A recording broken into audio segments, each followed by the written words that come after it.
Hello everyone, Chef Eric here and welcome back to the YouTube channel for yet another amazing video. Make sure you like and subscribe for more amazing content every single week.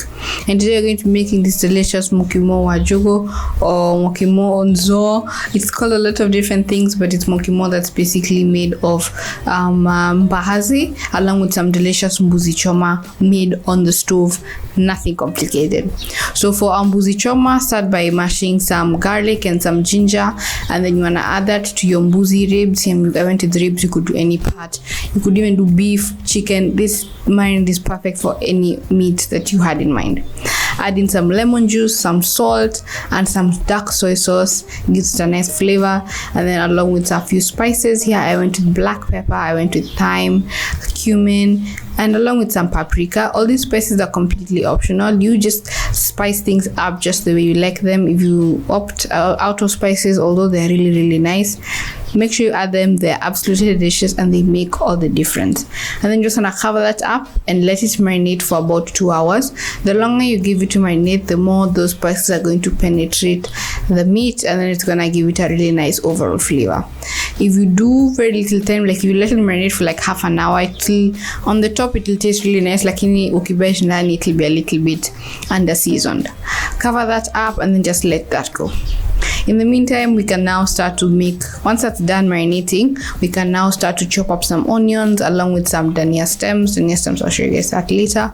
It's great to add onions and other aromatics to your Mbuzi Choma, so it gives it a nice homemade style flavor. And then you want to start in a large pot with some oil, and then you want to go in with your Mbuzi Ribs.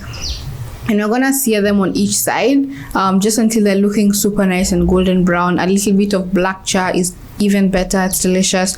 This is just to trap the flavor inside the mbuzi, so that when we are braising them in the water that you're going to add in later, they don't lose all of their flavor and they'll stay really intact. And that brown flavor, the Maya reaction, absolutely amazing. It is a bit fancy, but trust me, these are absolutely amazing. Choma on each side just until they're super nice and golden brown, and you want to take them off the heat and set them aside. My pan wasn't big enough, that's why I had to take them out, and then I added the other ones in and let them cook on each side just until they're looking super nice and golden brown. And do not fear burning these, they'll just taste absolutely amazing.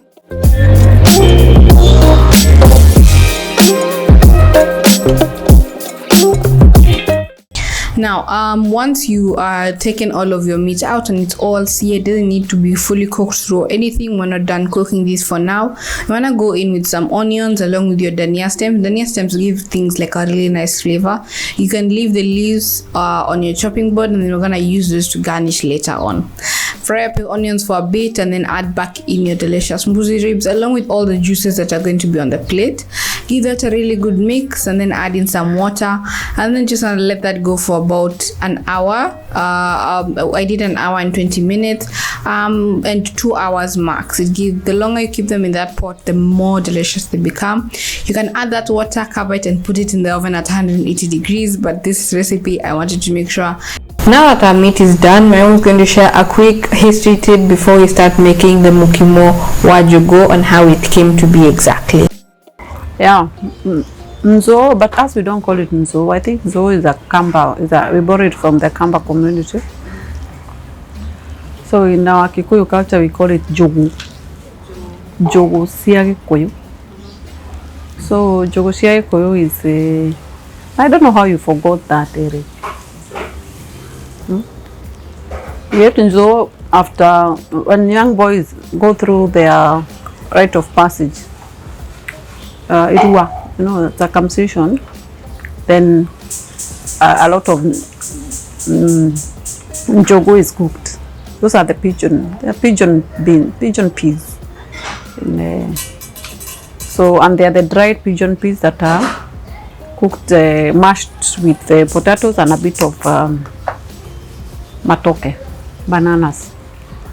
So when you're going to visit somebody who is if somebody tells you, hey, that you call a Njugu, then unajua that lady or that family, they have one of their own or a few of their own who have been circumcised. Yeah, that's a Njugu, Nzo, Njugu or pigeon peas mashed. it's all on the stove, so anyone can make it. Then you can start to make our nzo or Mukimo Njugu. So we're gonna start by peeling your potatoes. My mom likes to add matoke, but we didn't have matoke during this time. Add your potatoes into a large pot along with some hot water and just let that go. And then once they are nice and soft but not fully soft, you wanna add in your mbazis. Here these were pre-cooked, pre-boiled, and then you wanna add them over the top of that and cover that and just let that go for a couple of minutes. And you want to leave the liquid that's at the bottom that was boiling the potatoes, just leave it in the pot. Now once your mukimo or your potatoes are looking nice and soft na zinakimika vizuri, you just want to take it off the heat and then you want to pound it and pound it and pound it just until you have a beautiful mukimo. Don't forget to season with salt. Quick history lesson: nzo or Mukimo Njugu is served to Iria or children, boys who have undergone the boys to men process. In the Kikuyu culture, it helps them recuperate and gain back their strength. I wanted my mom to share that story, but aliniambia you have to do it yourself, so that's something you need to keep in mind. It's a great recipe, but that's the quick history behind this absolutely amazing dish. Now once your mukimo is all nice and mashed up and the your mbahazis are nice and soft, you want to open up your pot for your meat, garnish it with those Dania leaves, and you want to serve everything up. Start with your nzo and your Mbuzi Choma and enjoy. Please try this recipe out, it's absolutely amazing, and make sure you like, subscribe and share this recipe for more amazing content every single week. Turn on notifications so that you don't miss any upcoming recipes.